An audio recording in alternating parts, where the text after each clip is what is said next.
Historically, G2 have had the edge in this rivalry, but with Fnatic's undefeated start to the split, G2 come in as the underdogs.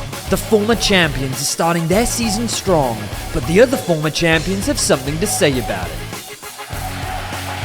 The reason that Fnatic G2 will be a relevant matchup always is just like, I guess, the historic achievements from both teams. I think it's just natural that the matches between those two teams carry so much weight.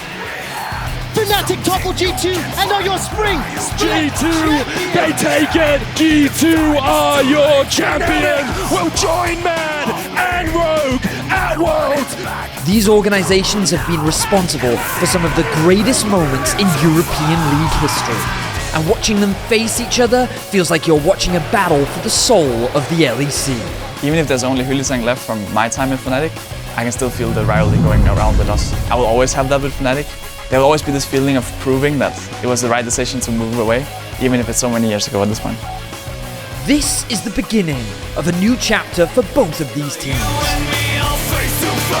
It is a chance for these players to stamp their mark on a clash that has lasted years. With Wunder coming to us now, I think the rivalry got another layer to it because finally Fnatic got a player from G2 and not the other way around. It doesn't mean that new wounds cannot be formed by old allies. When it comes to Wunder, I know him and I know how good he can be. Oh my god, the footwork! Oh! Are they gonna get him? No! Wunder! You god amongst men! But I also know that he's not always in his top pick. I mean, if he plays all the mechanically hard champs, I might probably just laugh at him when he ganks my lane, but I think if he can go back to like Zac or Sejuani, I think he'll perform pretty well, yeah. Jankos are forced to try and take this tower, but it's Jankos from behind! And new rivalries are born. I'm really excited to actually face G2 because of my Spanish boy Flacket. I really want to beat him up. It feels kind of weird to be suddenly a part of it because I've been watching those teams play against each other for years now, and now this year I'm gonna be part of those games, so it's definitely very exciting. Such a big fan. Ooh, Boneskeeper comes out just in time. Aurelia now throwing out the ult. That's the lockdown. Target is incredibly squishy, but G2 have the damage. There's the Flame Chompers. There's Advien flashing away, but the flash chase is there. Exhaust not enough to keep Advien alive.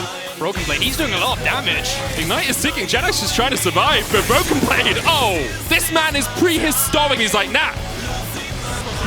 Razork with a great flash kick will just deliver Certus to upset. Both of these teams have a point to prove. Not just to themselves, but to the fans. Players old and new will have a chance to stamp their mark on the greatest rivalry in the LEC.